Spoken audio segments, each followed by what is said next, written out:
Greetings, Vengemaniacs, Jazzaholics, and the F4 all around the world. It is I, the YouTube icon himself, Jazz Vengeance. And with my birthday, March 23rd, also known as Sean Patrick's Day, quickly approaching, I thought it would be fun to kind of do a special 14 of Vengeance, which for those of you who don't know what the 14 of Vengeance is basically a top list of things that are prominent to myself that are only relevant to me, I guess, considering it's me. So this one, and of course it's 14 since it is a lucky number anyway. So today's 14 of Vengeance will feature 14 of the people who influenced me and who are kind of responsible for me becoming who I am as a man, as a performer, and as a icon that I am. So let's get down to it. So I got, of course, it's 14, so I'm just going to be brief, try to be as brief as possible at certain people, aspects, and so forth. And we're going to be starting with 14 all the way to 1, so here we go. 14 is the person, the 14th person on the list is the comic book creator, kind of the father of Marvel. Unfortunately, he is no longer with us. He is the legendary Stan the Man Lee. He's an influence to me and a lot of other people like myself due to the fact that he was an individual who didn't let he even at an older age, he didn't slow down. He kept on going forward, and he kept on creating more and more masterpieces, and he kept on making memorable characters that came from his head. He is responsible for molding and helping form a lot of people's lives. Of course, you see in the background, that's my wife's influence right there, Wonder Woman. I, on the other hand, am not a Wonder Woman person. I am a Stan Lee kind of individual, because what Stan Lee kind of embodies is that of a endless childhood kind of a thing. He had the mind. He could create things like the Amazing Spider-Man, and then come up with things like Daredevil, and then the Punisher, and the plethora of characters that he could kind of mold and create out of nothing, that he would bring to life, that are now a lot of people who are now generation are getting to enjoy on the big screens and so forth, which each of them getting their own individual movies. Now, granted, some of the kind of characters they're kind of portraying in the Marvel Universe these days are kind of characters for comic book, people like myself would kind of pass off as kind of secondary characters, if you would, or supporting characters, but they're all pretty decent, and they're all pretty fun, and they're all legendary in their own right. And, if given the choice between Marvel and DC, I'll go to Marvel, because most of the people who I enjoy are Marvel superheroes rather than that of DC.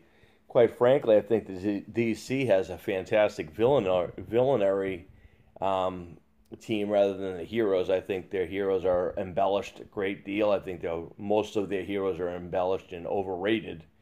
Of course, Marvel has that too. I mean, I'm more drawn to the Punishers and the Deadpools and the Ghost Riders and the guys that kind of, now people are kind of jumping on the bandwagon and like, oh, they're cool, they're great, and I was there before all you guys were, so there you go.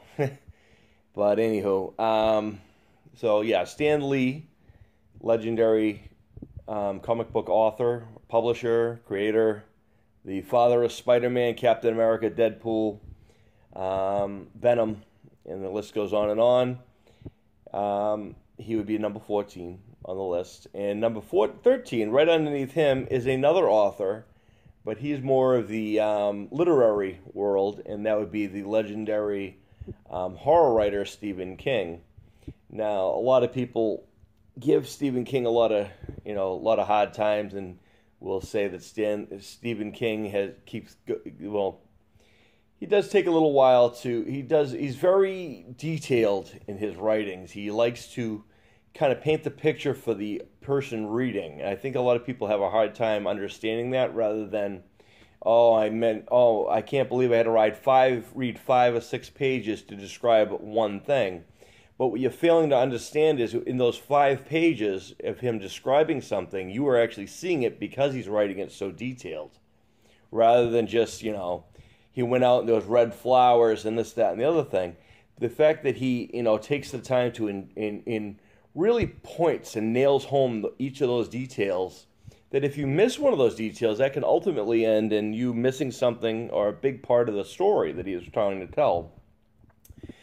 Stephen King is a New England guy. He's from the great state of Maine. He's probably the biggest name to come from Maine, in all honesty. And quite frankly, I have a lot of respect and admiration for Stephen King. I think he's been through a hell of a lot in his life. I think he's done a great job coming out and dealing with his personal demons and so forth, and overtaking a lot of that. And I think it's great that he had his family support for that. I think it's also speaks to volumes the fact that just about everyone in his family, his wife, who's Tabitha, who's another fantastic author. He has another son that is an author. He has another son that's doing, other things, but all doing big things. And I think that kind of shows the dynamic of what happens when you have someone like Stephen King, who at one point was, struggling to get by, was struggling to kind of make it in the world, and he kind of kept at it, wrote some stuff, and where most people would say, well, that's weird, creepy, weird stuff. How can you have an imagination like that? And I used to say, when I used to see pictures of Stephen King, to me, he didn't look like a guy that would have, the mind to come up with, animals coming back to life, or people coming back to life to killing their people, or, bringing trucks and inanimate objects to life and having them go after humans, or child-killing clowns, or anything like that. So, quite frankly, I think Stephen King looked a pretty decent, a regular-looking guy, whatever that may be. Maybe that's just speaks to me, though. Maybe I think he looks normal because I think he's I think he's awesome. I think it's sad that this day and age, a lot of people have given Stephen King a lot of hard times, and again, I think a lot of it has misinterpreted by the fact that people are lazy and they want to get right to the point and the juice of the story, and Stephen King kind of likes to bring you into the story deeper and deeper. A lot of people can't get over that, so that's their loss, I guess. I will continue reading Stephen King. I've also learned not to listen to the hype, so to speak, of people saying, "Oh, this book's bad," or "That book's bad," or "This one's good and that one's not." As far as Stephen King, I've found that I've read several Stephen King stories or books that a lot of people have said was not so great, and I thought, well, they're actually not bad. And a lot of books that I like are not even the mainstream Stephen King. Like The Revival, I thought was fantastic, and there were some other ones that he made that were really good. Of course, everyone likes the It's and the Cujos and all that stuff, but a lot of people don't realize the influence that Stephen King has. I mean, one of the most iconic movies from the '80s was one of the movies that I still watch to this day if it's on, is Stand By Me. And we wouldn't have legendary, great performances by, guys like River Phoenix, Will Wheaton, Corey Feldman, and Jerry O'Connell. We wouldn't have, those kind of performances because they wouldn't be there if it wasn't for the mind of Stephen King. Morgan Freeman and Tim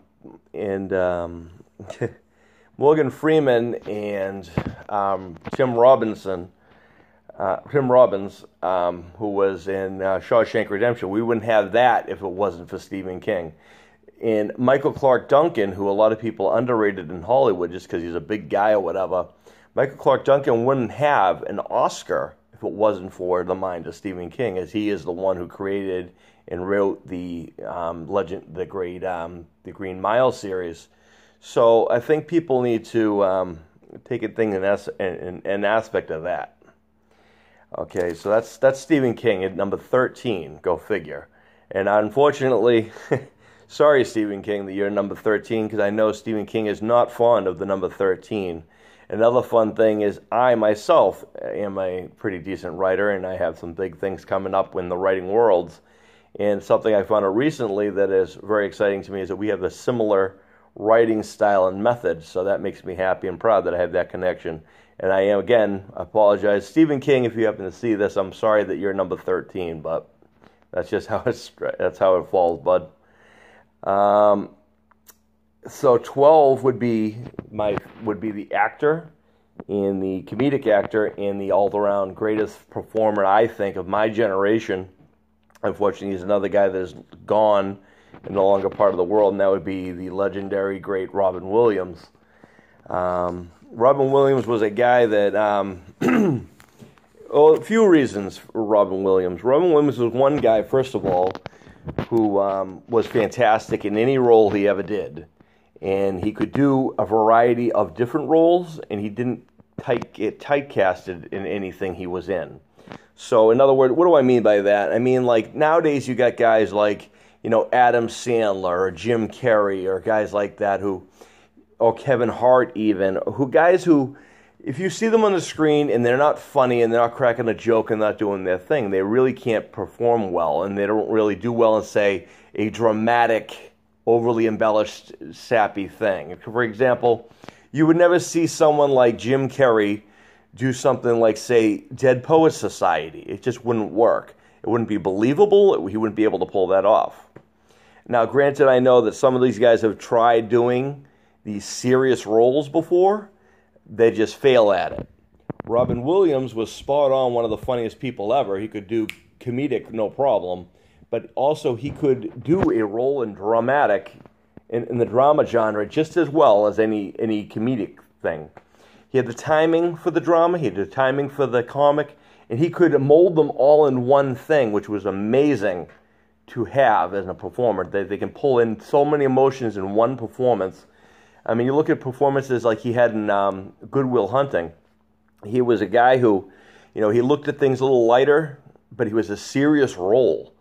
And he earned an Oscar nomination for that. I don't remember if he won, but he got nominated for it. There was some other big things that he did. I mean, Dead Poets, like I mentioned before, Patch Adams.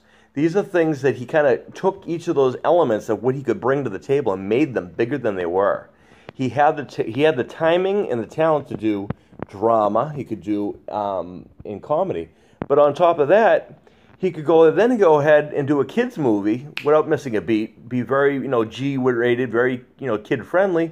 But then, in the flip side of that, you could see him in a serious, a thriller like 1 Hour Photo, or he was in The Midnight Reader, and he did some other things like that that were kind of creepier parts for him.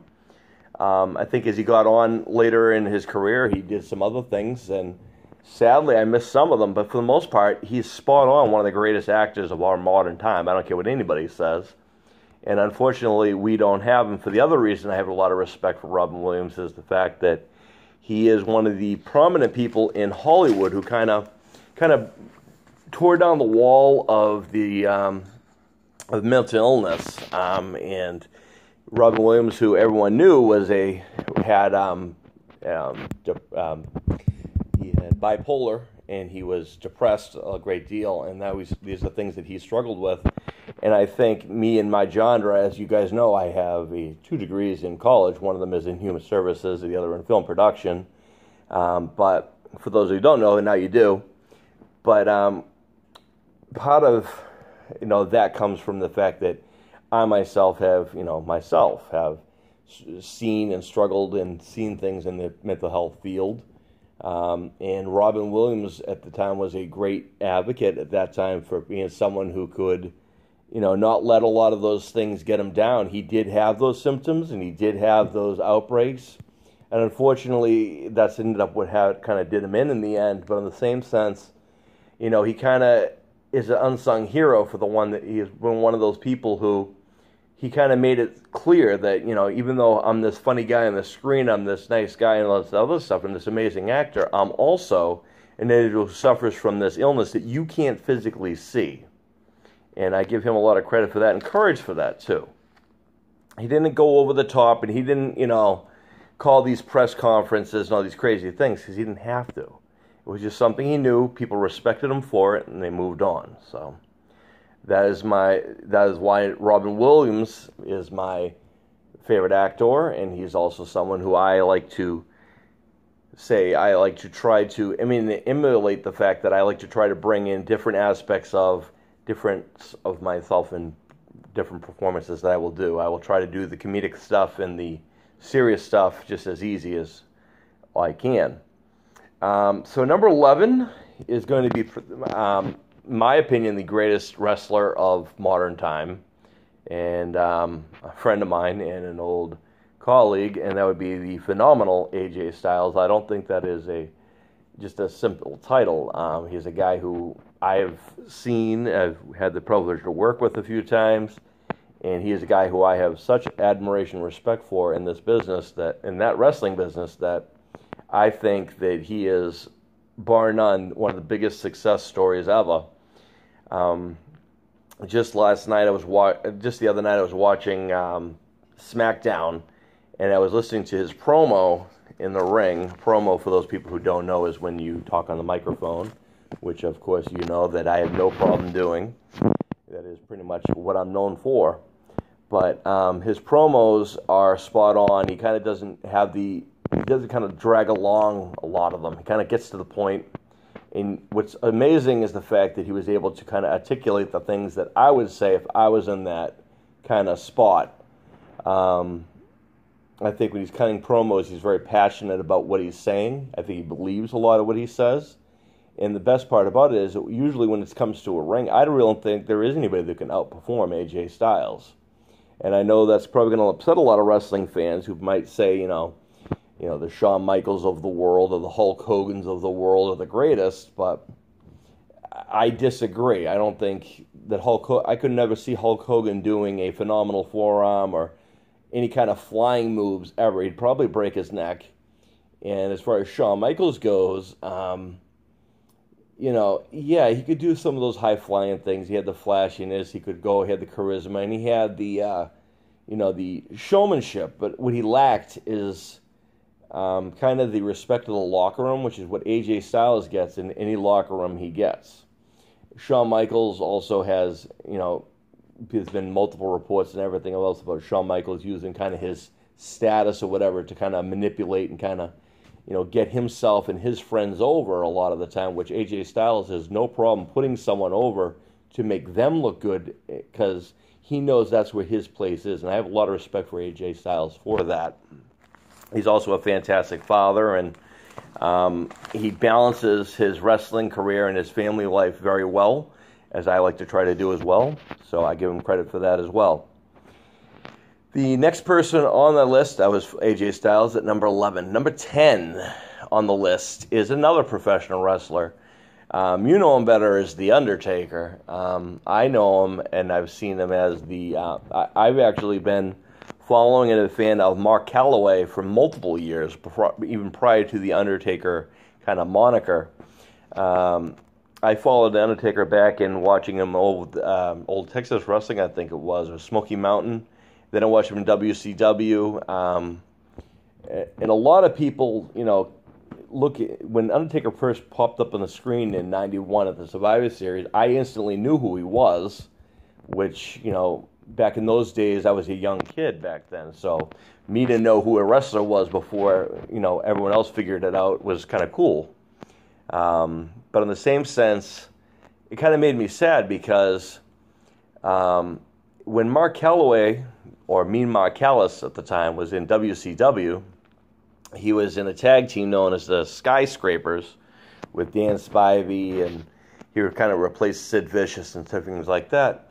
But what's really cool is that Mark Calloway, or Mean Mark Callis and stuff, he had two moves that I thought were fantastic for a guy his size. Number one, I already knew he was a big guy because clearly I've seen him wrestle before.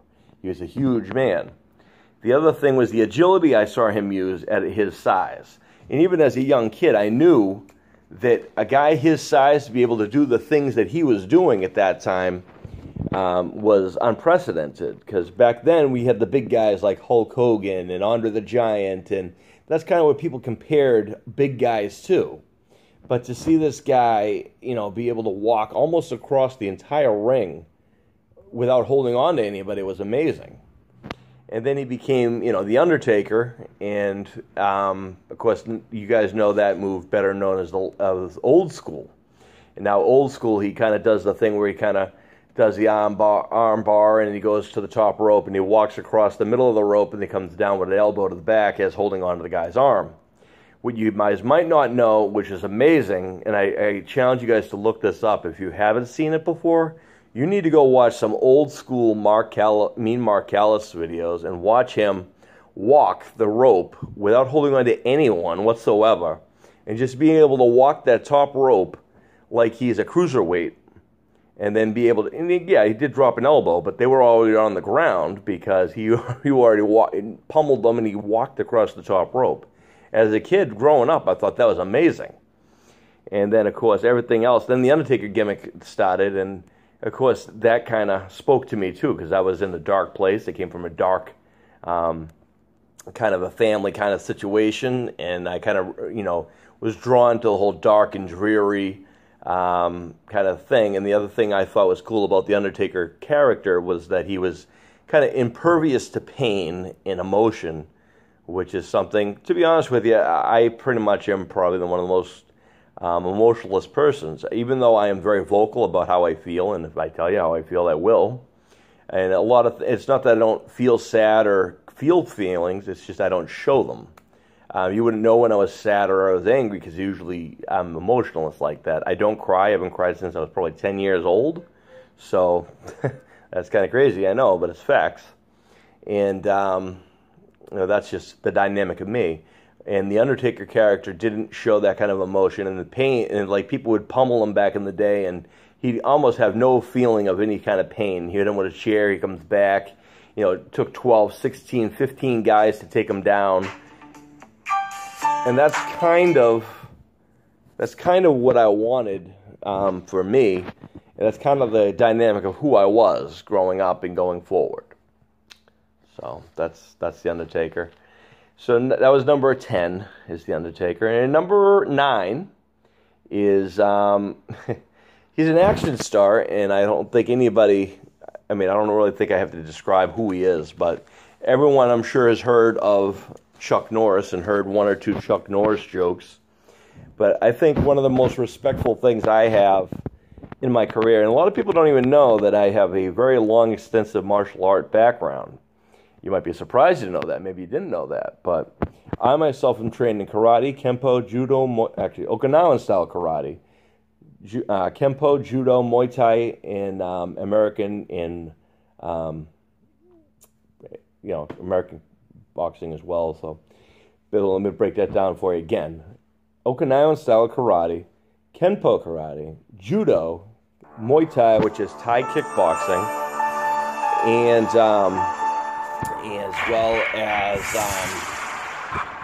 boxing, and went to professional wrestling, of course, too. But so I'm kind of a well-rounded martial art guy. I did have the privilege and the honor of meeting Chuck Norris one time when I was a young kid. I didn't do a lot of... back in the day, I used to actually get involved with a lot of the state and tri-county martial art tournaments we had back in those days, where different schools, different martial art schools or whatnot would get together and kind of show off their talented students, and they get to compete against other schools and whatnot. That was actually something I liked to thrive upon. I actually liked and enjoyed the kind of competition and being able to kind of show off my skills. And in 1989, they introduced a new kind of a tournament style known as freestyle, which, prominent before that, you were, either in a judo tournament or a karate tournament or a kenpo tournament or Muay Thai match or whatever. Well, this freestyle tournament was basically, kids who were trained in multiple cross kind of hairs things, and kind of brought those to the table. And that was something that I used to enjoy, because I used to like trying to surprise my elements. Now, believe it or not, I was in shape at one time. I was a scrawny, skinny little kid. So I was limber. I was smaller than a lot of people, but I was also faster, and I was also dominant. And the other thing is I get very focused, and I also have I don't quit, and I don't like to stay down. So something I'm usually known for. I had a really decent record when I was that age. But going back to Chuck Norris, of course, as you guys know, is a very well spokesman for the martial art genre and the action genre. And I mean, there's jokes about him that goes on a long day. But at the end of the day, he's probably one of the most respected people in not only Hollywood, but just in the martial art community, sports community, political world, or just in general. He's well renowned. He's Chuck Norris. You don't get jokes made about you if you're, just because you're some regular martial art guy or a Hollywood actor.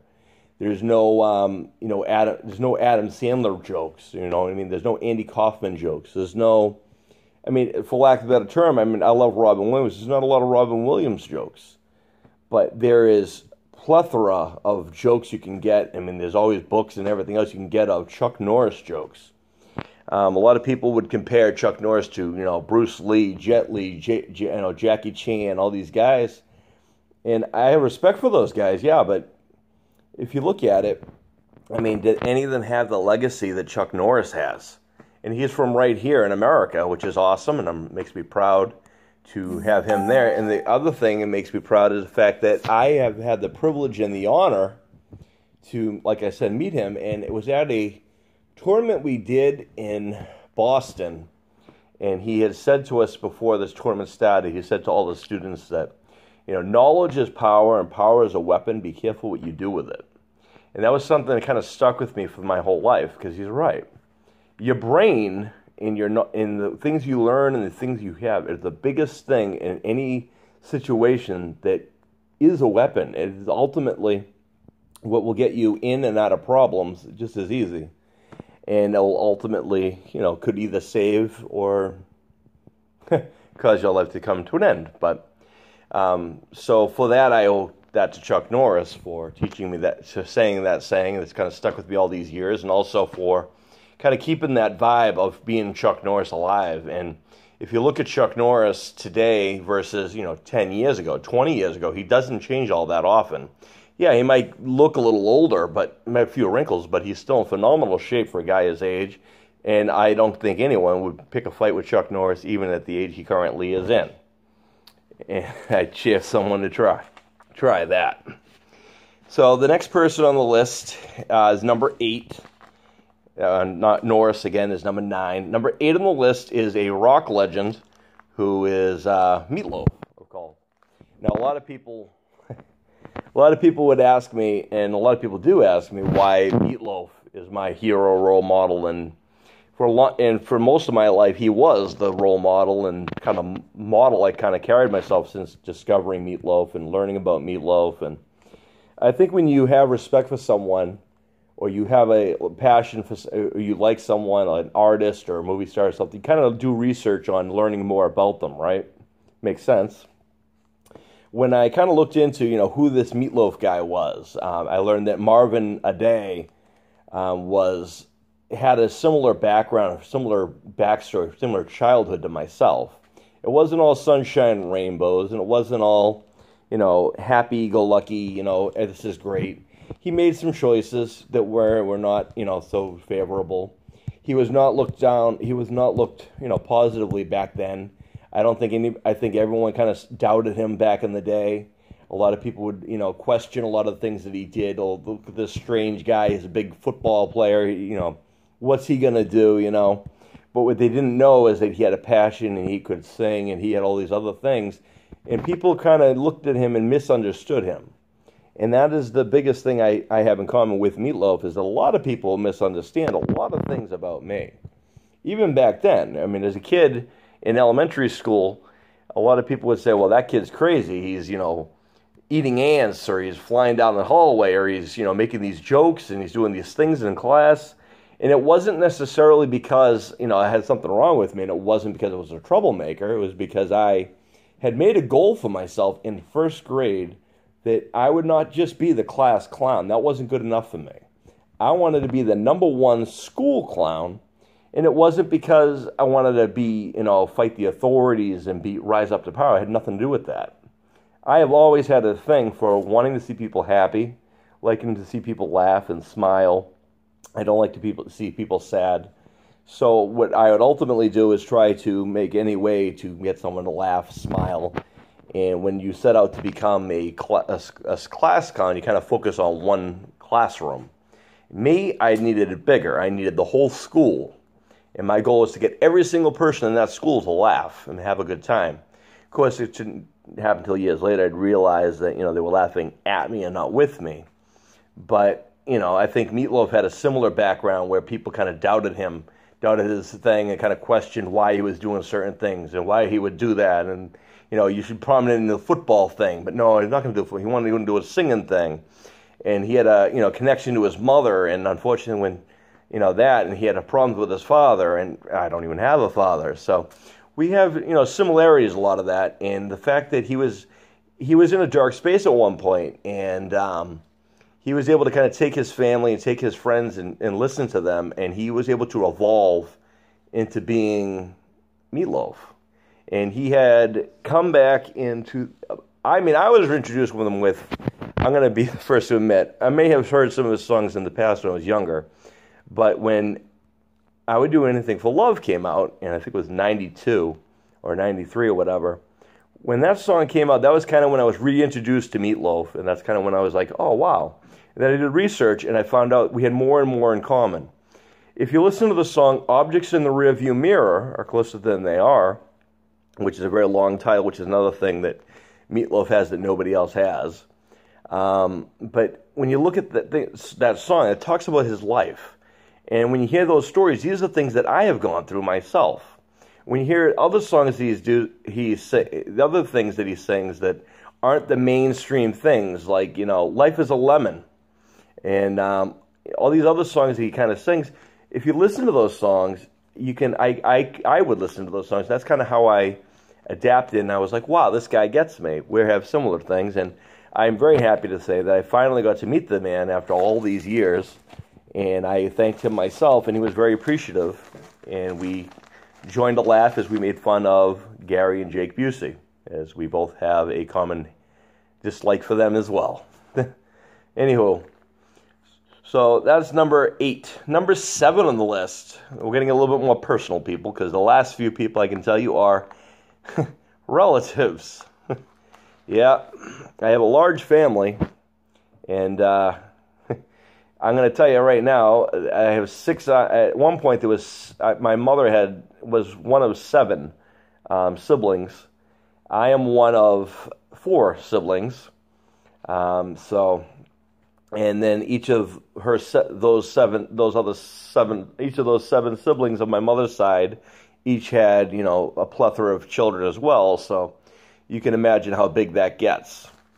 My mother is, anyway, it was a long story on that end, but it's a very large family. But I got to tell you, seeing how we're at number 7, and I said it's family, you would think that each of those people would be, individual aunts and each one of those aunts and whatnot. But when you narrow it down to it, I can tell you it is not the case.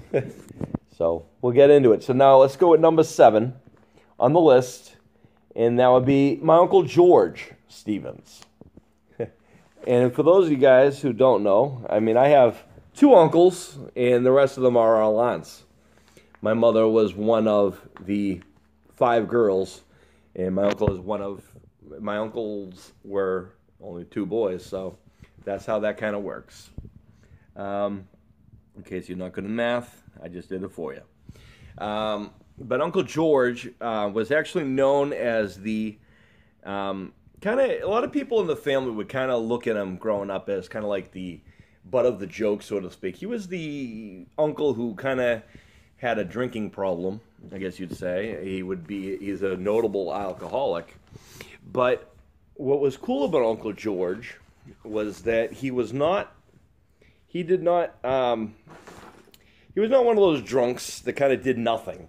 And he was not one of those drunks he wasn't the drunk that you would even know was drunk. It was just kind of his personality, if you would.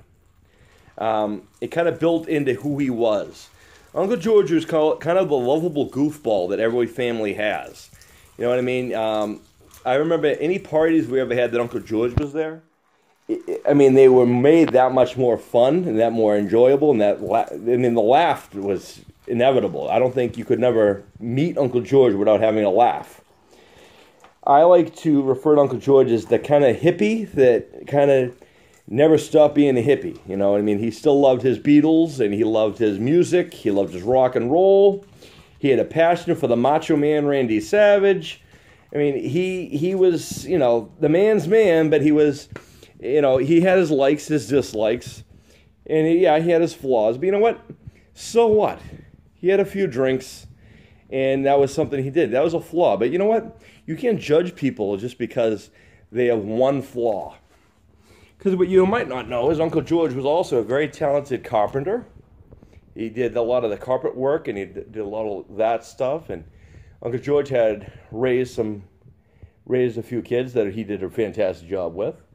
Uncle George was also fantastic with dogs and animals and stuff like that. He had a connection with those, like no problem. He could take the worst behaving dog and get it to, you know, listen to him and come on command within a week. He was amazing with animals. Again, music, I don't think there was no music he didn't know. He wasn't afraid to try new music. And he was very accepting of everything. He was accepting of races, and the rest of my family, unfortunately, have a habit of, you know, kind of, you know, cultural gaps, so to speak, and kind of the old ways. That would work against the rest of my family. Uncle George was kind of one of those guys that accepted everybody at face value. He liked you until he didn't have to like you anymore. Again, he was a peaceful guy, but he could fight. He is actually one of the people that, you know, taught me the word moxie. That's actually where I learned the word from, is him. Stand up, being stand up. And what is stand up? A lot of people would say, and stand up, I haven't even used that saying for years, but being stand up is a guy that, you know, can be themselves and handle their own if things are awry. That's being a stand up guy, or having moxie. Being able to back up everything you are, being the man's man, and being able to hold yourself at that level. That is kind of the stand up guy. Uncle George, although, I mean, one of the old family stories is Uncle George ate some cat food, and then even after he found out it was cat food, well, he did think it was tuna fish at first, and even after he found out it was cat food, didn't want to waste the food, so he considered eating it. But, I mean, granted, there's that, but on the aspect of that, he was also a caring guy, and he also loved his family, in the extent where I was going to school in the city of Boston, and I was not having a good go with a lot of the kids in the neighborhood, because a lot of them thought they were tougher than they were. At the time, even though I was being trained in martial arts, I didn't want to fight a lot, and I still don't like to fight unless I have to. I didn't want to. And also the number game was a great deal of the problem too back then. But what Uncle George did is, on several occasions, he even went on the bus, to the school bus with me one day, and you know, the biggest kid on the bus was one of the biggest bullies and the biggest loudmouths, and Uncle George was only about the same height as him, actually. So he was a bigger kid. Obviously, I was a short guy. I was only 5'11" or so. Uncle George was about 6'1", 6'2" or so. And the kid was about the same size too, and the kid had the same muscle size as my uncle. But my uncle's world, you know, you mess with my nephew, and you can deal with me. And the bus driver didn't really know what to do, except for, okay, sir, I'll handle it. But that was Uncle George. And then, but a lot of respect for Uncle George. He also taught me the art of looking at pictures in a different way, and looking at class pictures, and being able to look into things when nobody else can. What do I mean by that? So Uncle George, we would show him our yearbooks, and he would say, oh, this kid's that, and this kid's this.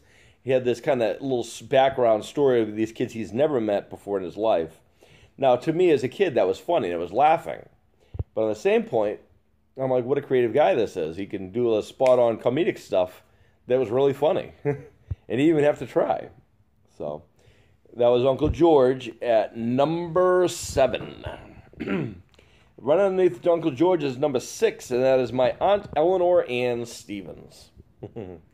Now, that's a surprising one for some of my family who is watching, maybe. But why is Aunt Eleanor on this list? Well, now Aunt Eleanor is an individual who, in the family is another one of those butt of the jokes. She's also one of those stereotypical relatives that you hear about as well. If Uncle George is the stereotypical alcoholic, then my aunt was the stereotypical family talker.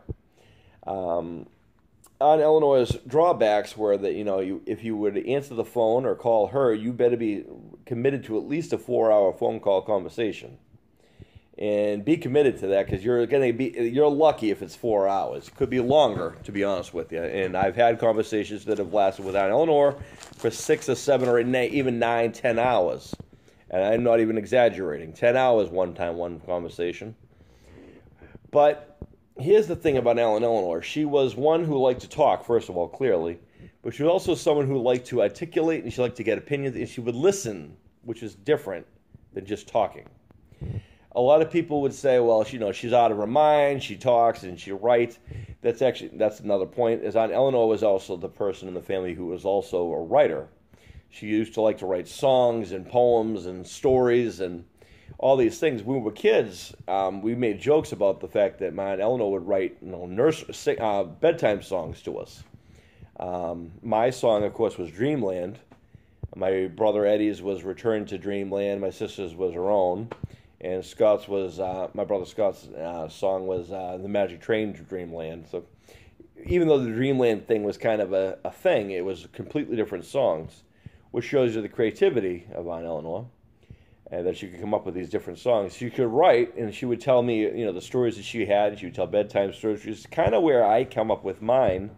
And I used to be able to tell bedtime stories. I still tell bedtime stories. I tell my kids bedtime stories. If you ask my son, he will tell you that I tell some awesome bedtime stories. My daughter, the same thing.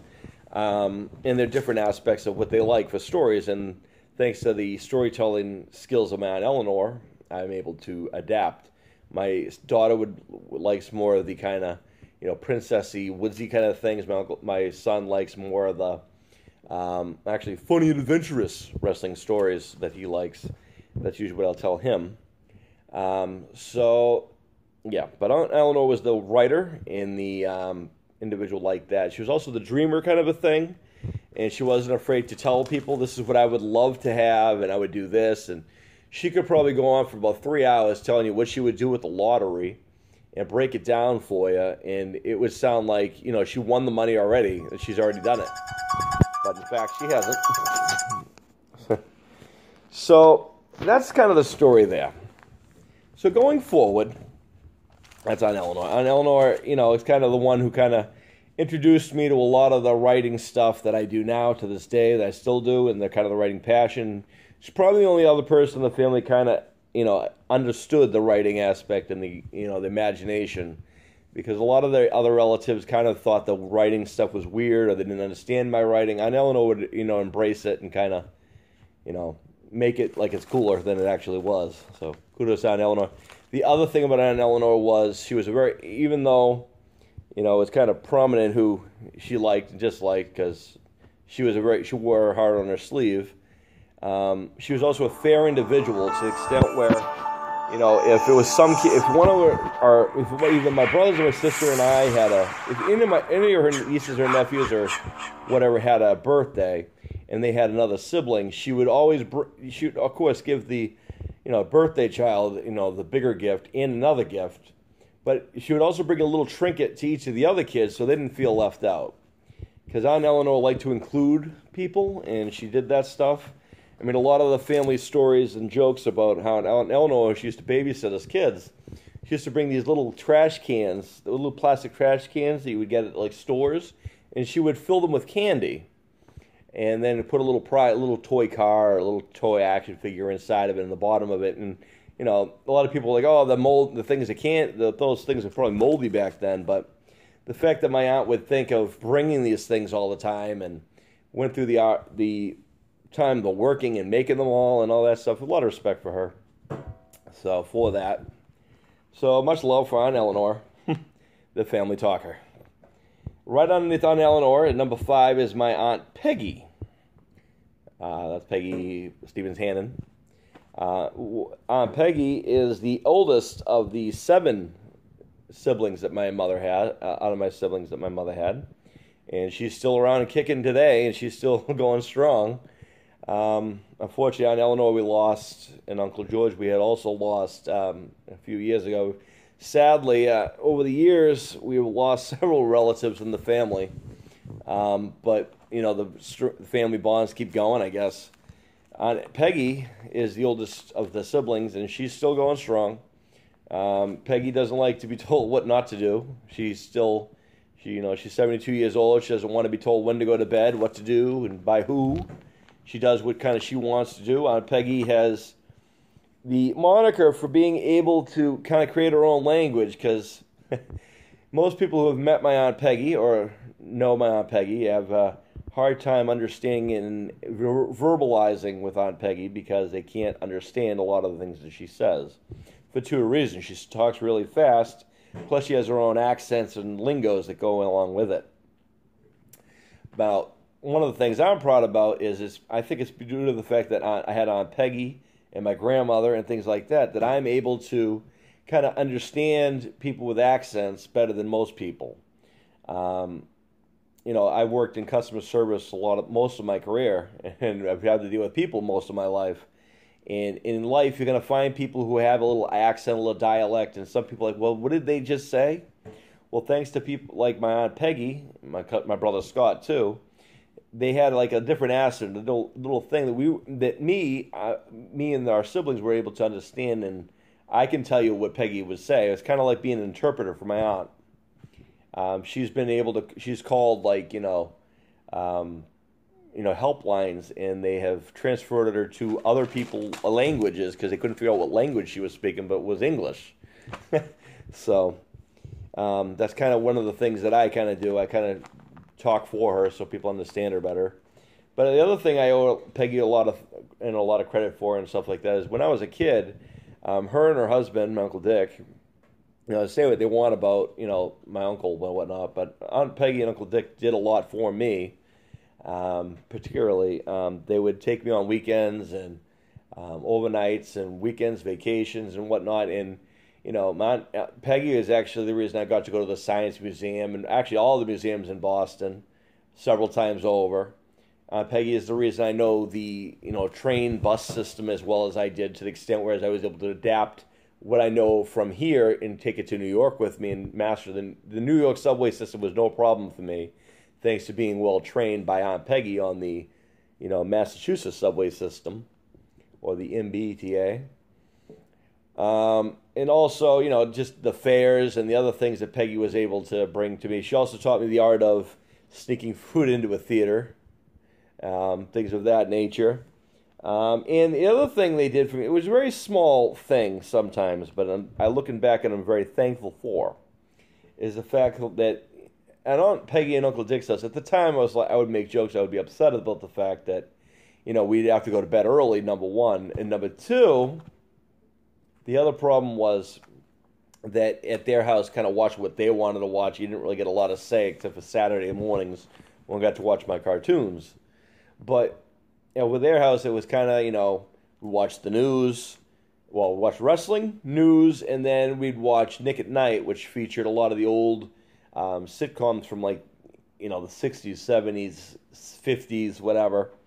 And it's actually thanks to that I have a very vast knowledge of a lot of TV, a lot of film and new TV and wrestling knowledge, actually, thanks to that.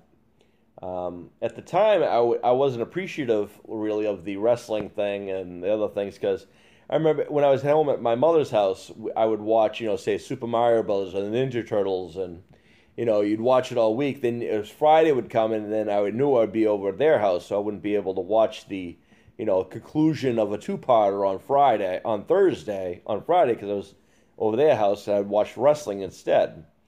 But looking back, I'm thankful I got to watch that, because if it wasn't for that, I wouldn't know wrestlers like Eric Embry, Percy Pringle, who you guys know better as Paul Bearer later in life. And I wouldn't know, Jerry Lawler, Dutch Mantel, the Von Erichs, the Freebirds, and the list goes on, Skambar Akbar.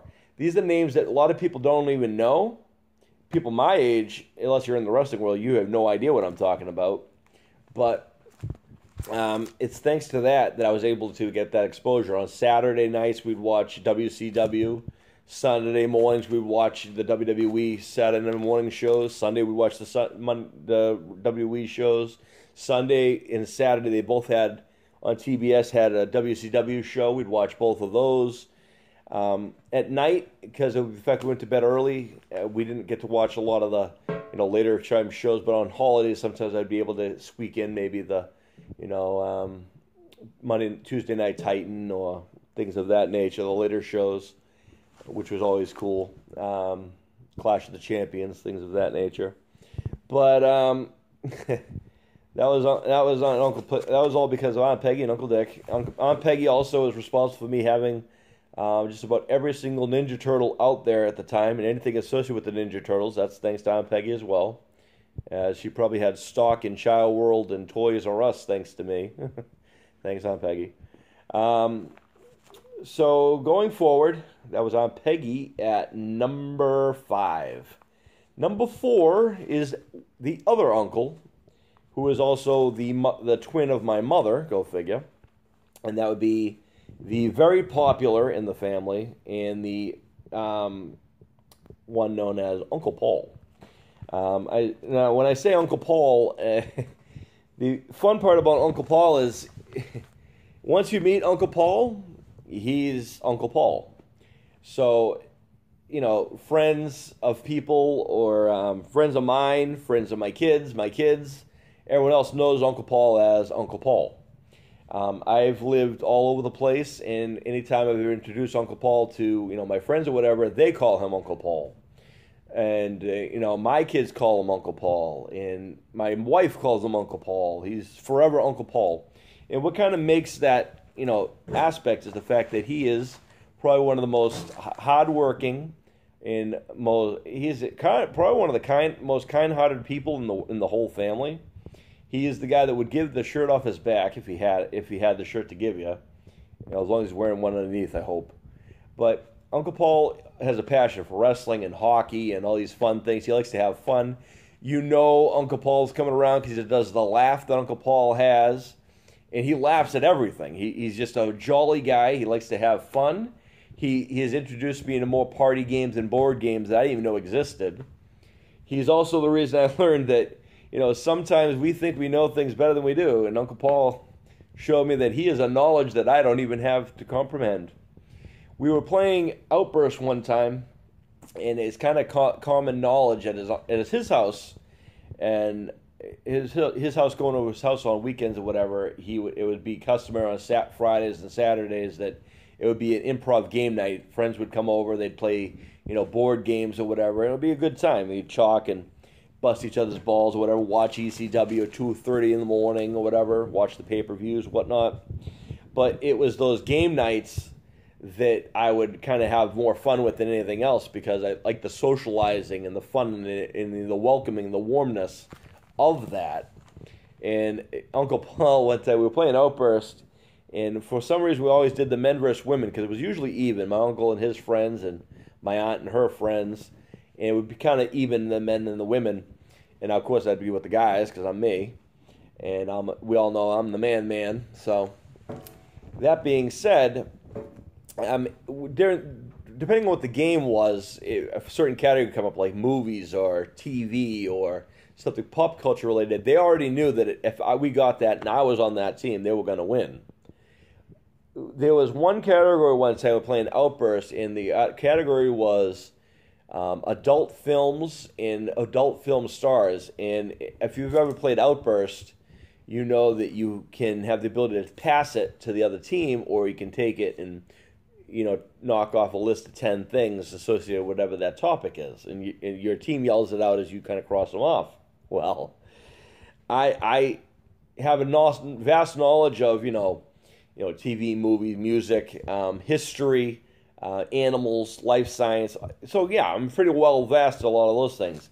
That category came up, and I'm like 13, 14, I'm like 15 or 16 years old. I had no idea anything like that.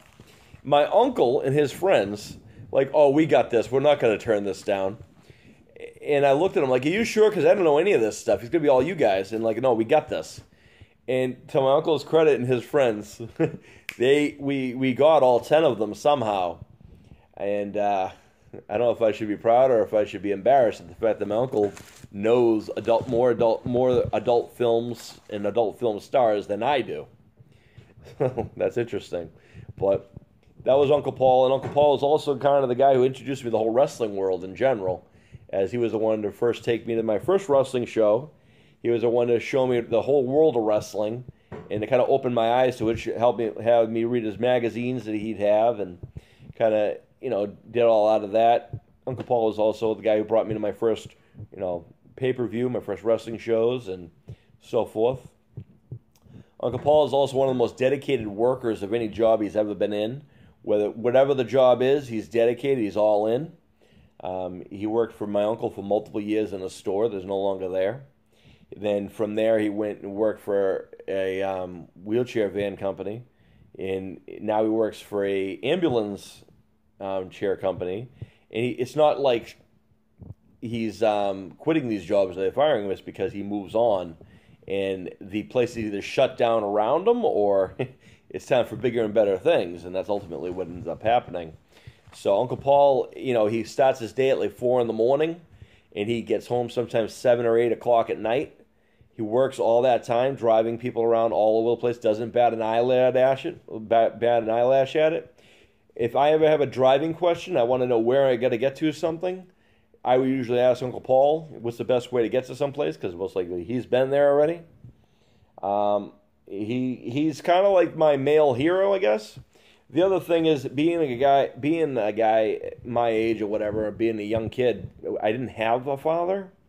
And Uncle Paul was kind of that guy that kind of, whether he knew it or not, he kind of stepped into that role without even knowing it, because I kind of adapted myself to him. And granted, he's my mother's twin and all, but he was also my godfather, if that counts. But to me, he's always going to be that father figure that I kind of hoped for, but understood that he was my uncle. So a lot of respect for Uncle Paul. Doing the things that he does and helping out everyone that he does. And he always puts himself last, which is something that I do. And a lot of the stuff, if you know me and you meet Uncle Paul, you would actually think that, we're the same person. And kind of, we have similar qualities. So, for that, and so height-wise, too, he's got me by an inch. So, he is half an inch taller than me. So, I'm a little upset about that, but still, Uncle Paul's still okay in my book.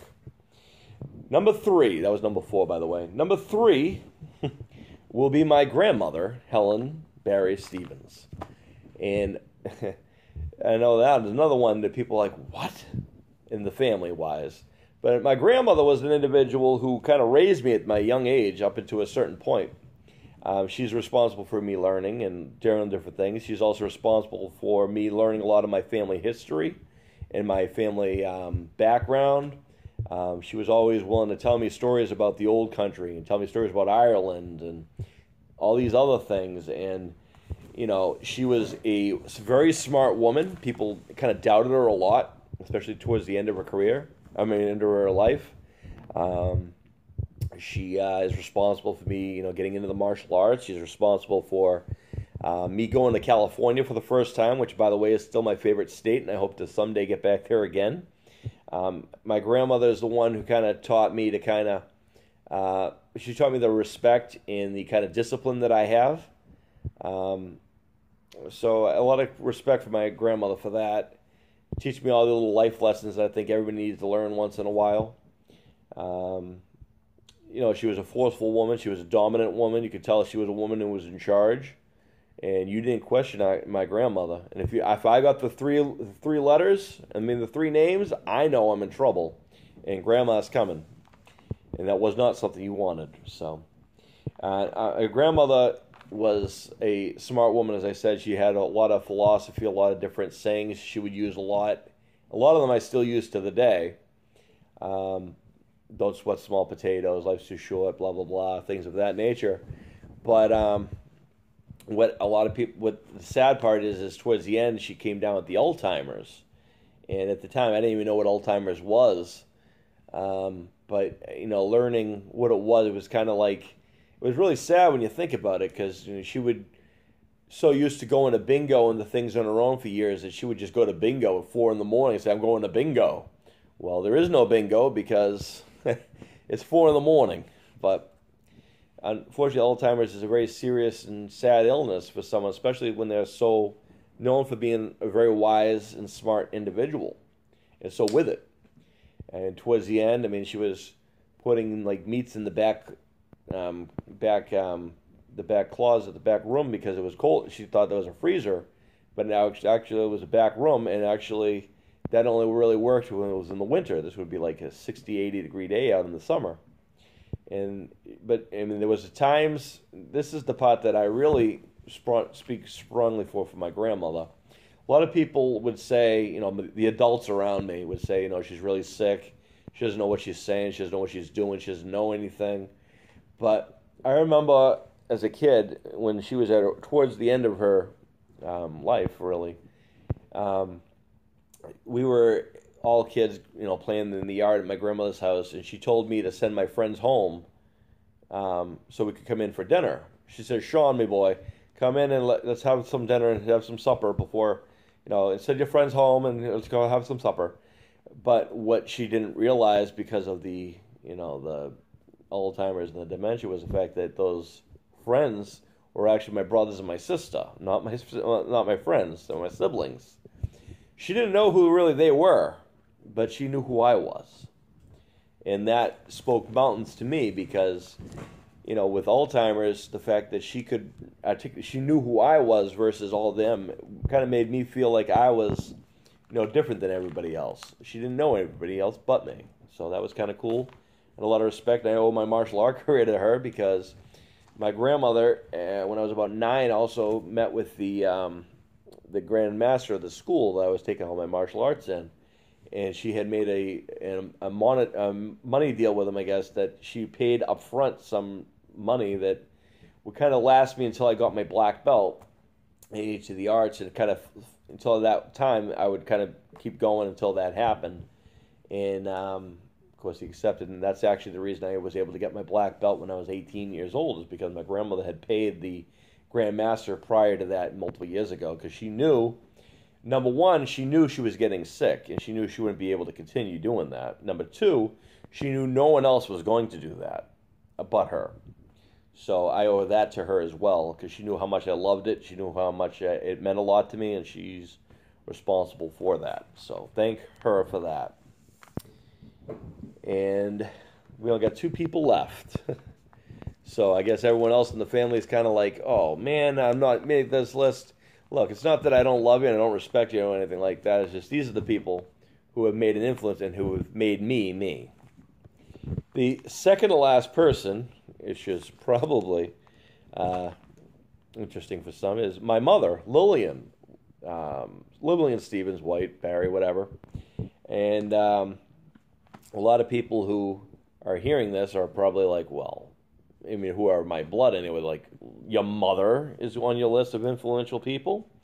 Well, yeah, she is responsible for me molding me who I am in different ways, in pros and cons, good and bad. My mother was just to describe my mother a little bit, most people who know my mother would probably describe her the same way. My mother was a stubborn individual who liked to do what she wanted to do, did not like to be told what not to do. And most of the time when you told her what to do, she would do the exact opposite just because you told her what to do. She was very opinionated. She had no filter. And she had ability, she had empathy, and she had sympathy, and she had a passion for her family. But sometimes she did make some very questionable decisions, and she had made some questionable, romantic choices, if you would. But here's the way I look at it. My mother, when she had me, she was 16 years old, and she had all these adults, her mother and her father and her uncles and everybody, and her siblings all telling her, don't, have an abortion. Don't have him. That's trash. You don't want that. This is going back to 79, of course, as you guys know. I was born in the beginning of an era. And as I already told you, March 23rd is my birthday, so You do the math. My mother was 16 when she had me, so being 16 years old and having all these adults and authorities telling you got to get him aborted, to the extent where they brought her physically to the abortion clinic in Boston, and basically after a very lengthy, wordy, display in the middle of the waiting room, not only did my mother walk out and refuse to do that, which I'm thankful for, of course, and as I'm sure the world is as well, the other girls in the waiting room who my mother was addressing, the fact where she compared them to, monsters who were putting down their kids like they're some type of dog or an animal, when they should be putting themselves down for opening their legs in the first place and not being the mature adults to handle it in the end. Well, after that display and these things, I cleaned up that language quite a bit, by the way. So as the saying goes, my mother walked out, and so did all of the other girls in the waiting room with her. My mother was an individual who, she didn't act her age most of the time. Well, maybe she did, considering she was only 16, and I was actually at her high school graduation when she graduated in 80. My mother, did go to some college, and she went on to do a couple jobs here and there. Went on to meet my stepfather, had 3 more kids, met some more guys. Her biggest thing was she got into smoking at a young age, unfortunately. And again, they didn't want her to smoke, so of course she smoked more. My mother, and a lot of other things. Anyway, she had a lot of things going on with, different relatives and stuff like that. She was always kind of drawn to her twin brother, my Uncle Paul. And my Aunt Eleanor, my mother was her angel. There was nothing my mother could do wrong. Where to everyone else in the family, they kind of were like, well, Lillian's kind of erratic. She does these crazy things and all these other things. But, yeah, she didn't do a lot of the things that most mothers do. She did act a little differently than most. I could probably do a top 14 list of things that my mother did that makes her an original mother, I'll tell you that much. But I won't do that to you because that would be a long list and it's crazy. I'll just sum it up by saying this. My mother is probably the reason I'm the stubborn person that I am, that I refuse to give up, and that I refuse to take no for an answer. If there's something that I want, a goal I want to achieve, it's probably because of the will that my mother bestowed upon me that I am able to get those things done and achieve the things I am despite what the obstacle is. That is ultimately what my mother did a lot. If they said that she wasn't going to be able to do something, she said, oh yeah, well, watch me. The reason I graduated high school, I graduated high school because I graduated high school and I did the work to do so, but when I was told that by the relatives that I was not going to be able to graduate high school because I'm not even going to make it to school, because I was some dumb kid and I was more interested in entertaining everybody else, and that I was not smart enough to make it through high school. That was in 6th grade. From 7th grade to 12th grade, I made the honor roll, high honor roll, and that's kind of how I rolled from 7th grade all the way to 12th grade. Ended up graduating with honors with a 4.1 because of extra credit that I did because I found out that writing is a great thing. And is then those such of things there. Now, my mother, had been missing for some time out of my life, and that's a very sad thing, and it does happen. But here's the thing also. By doing that and being able to do that, it also made me become the man I am, because I am independent, and because I was able to learn how to cook at a young age. I was able to raise 3 kids by myself before I was 10 years old. Because when I was 10 years old, I was taking care of my 2 brothers and my sister. And I did that for about 2 and 3 years before someone stepped in and decided that wasn't a good thing. Because 12-year-old kids should not be responsible for 3 younger siblings. Well, so, it's because of that I have my independence. I'm able to do the thing. The other thing is, she also taught me the value of humor and sarcasm, where my mother is an individual who looked at everything with a joke, as my Uncle Paul does too, But like, someone falls down. Of course, she'd ask them eventually, how they're feeling. But she'd laugh her head off at you. But on top of that, it was the fact that she would watch a horror movie, and a horror movie was a comedy to her. She'd laugh at all the stupid little jokes and things in horror movies. At a young age, I was watching, Nightmare on Elm Street, Friday the 13th, Puppet Master, all these different horror movies with my mother. And we would sit there and laugh and enjoy, make the jokes, and I wasn't really scared of any of these things. As you can see in my shirt, all these horror villains and stuff like that, these are the things that my mother and I had in common. We had a very similar, twisted sense of humor, I guess you'd say. That's probably why I found The Exorcist to be one of the funniest movies of all time, and most people in society think it's the scariest film of all time. But that's because of my mother, and not to mention the fact that long and short of it is, love or hate my mother, the mother gave the world the greatest gift ever, me. So there you go. Thank my mother for that. The last person, number 1 on the list, is my wife, Gladys Stevens. Now, why is my wife my biggest influence and my biggest inspiration and so forth? Well, why does she make me me? Because she is the woman who was meant for me. And she is the epitome of the things that I have gone through on the female perspective. And she is also, well, like I like to be called, a survivor. My wife has gone through some hell. I've gone through some hell. It was only destiny that one day the two of us meet.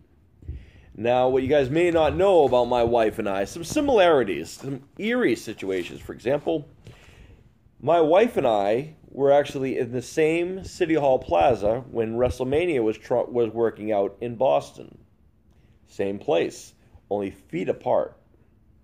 My wife and I were at the same pay-per-views multiple times in wrestling, as wrestling is a big thing for both of us. My wife always wanted to become a radio host. She made her own podcast show, and it's a very great talk show. I have been on it several times, which is also where I proposed to her live on the air. But that's beside the point. My wife is a passionate individual who cares about her family, her friends, and takes a back seat for herself most of the time, which is kind of sad, but I understand that because I do that a lot too. I will put everyone before me. My wife sacrifices a lot for, our kids and for myself. The convention I just came back from, for example, my birthday celebration, did not go as planned, and my wife went out of her way to make sure I would enjoy myself more. I like to try to do those things for her as well. Her hero was Shawn Michaels, so of course the only logical thing to do when he was announced to be there was to make sure she got to meet him, and I made that happen. I'm proud of that, and it wasn't because I wanted something in return, because she deserves happiness. She's had a lot of stuff kicked in her face. She's been misunderstood and miscalled by a lot of people, her family, even my family or whatever. Like my family, who don't understand me most of the time, her family has a hard time understanding her. And for that, we have that bond because we understand each other. We have 2 great kids. We raised them pretty well. She did an amazing job with both kids. She's a fantastic mother, whether she wants to admit it or not. She did a great job with the kids, and I'm very proud of her for having to go through everything she's had to go through with the kids. And she's a fantastic mother. She's always helpful and whatnot. I also like to say that I think she's more the yeller rather than myself. I kind of like to try to be more of the peacekeeper kind of a thing, but I think that comes down to why we work well as a team. We both have similar things where we want our kids to succeed and reach their goals, where our upbringings, a lot of our goals and dreams are kind of looked down upon or, second guessed or even laughed at. We don't take that approach with our kids because we want them to achieve their goals and their dreams. If my daughter wants to become a fashion model or, some cook somewhere, then we're going to make sure that happens. If my son wants to become a race car driver or be part of a pit crew or be a master Lego builder, well, why not? they're different kind of kids. They don't really do a lot of things the other kids do, which we're thankful for. Sometimes they do. I mean, they're kids. Kids do things, but they're great kids because they're individuals like us, and we give them that freedom. It's because of my wife that she imposes that upon them. They get their looks from their mother. I can tell you that. And my wife gives people chances, unfortunately, that kind of does her in the end. Sometimes she kind of gets the knife in the back a lot, which is something that happened to me most of my life as well. So again, we are drawn together because it was destiny that we'd meet. And since my wife has been in my life, it's been a lesson of testament of love, caring, compassion, understanding, and respect for one another. And nothing brings me more joy than spending time with my wife and my kids. And in fact, there's no people on the planet. Sorry, everyone else, but when compared to my family, my wife and my two kids, there really isn't anyone who I would rather spend. If I was to spend the last hour of my life with, I would be spending it with them. If I was to, I don't even know, but they are my greatest joys. She is the greatest woman I've ever had in my life. She is a reward for, I know this sounds kind of awful, but she's kind of I like to say that she's kind of my reward for putting up with all the bullshit in my life. All the torment, all the anguish, all the annoyances. It's kind of like, here's this woman who is just like you. She's made for you. This is your reward for putting up with all this shit over the years. And here are some kids that are your dream kids. They're funny, they're smart, and they're sarcastic. These are the three things that make them me, part of us. So, for that, I am thankful and grateful for my wife, more so than anybody else. And all of these 14 people are responsible for me becoming who I am and how I adapted to me. So, to each of those individuals who I've already listed, all 14 of them, I have much respect for you guys, and I love you guys. For those guys who get to see you. Everyone else, it's not that I don't love you or I don't respect you. I do. It's just some people are more prominent than others. And I might not say it a lot, and I think a lot of the time people in life, they always want to say something, but they don't. And part of the F4 lifestyle that I have created multiple years ago says that we don't say things without meaning it, number one. Number two, we don't say it without regret. So, with regret, rather. So, when I say I love people, I do. And, I'm not afraid to tell someone I love them, whether they're man, woman, child, or whatever, because that's how we are in the F4L. Because it's about love, caring, compassion, understanding, and respect for everything. And your friends are your family. And most of my blood, without the people I've mentioned, are people who I can give or take, some of them. Some of them I get along with really well. And, I have admiration. That's probably a different list, though. These are the people who are responsible for me becoming who I am, the lessons that I needed to learn. And I thank each of those people, and I thank everyone else in my family. And I tell you guys that you guys can, those of you guys who doubted who I am or what I can do or whatnot, I don't really mind. Because in the end, I know what the world knows, and that's I made it.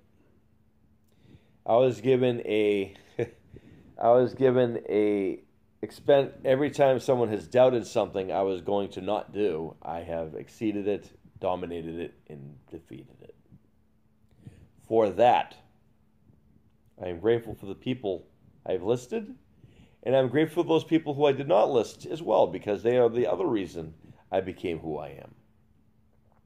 Smarter and wiser individual that I am. So, to all of you F4L out there and everywhere else, March 23rd, Sean Patrick's Day. It's my birthday. Jazz Vengeance Day. And everyone else, have a great one. Have a great March. Be safe.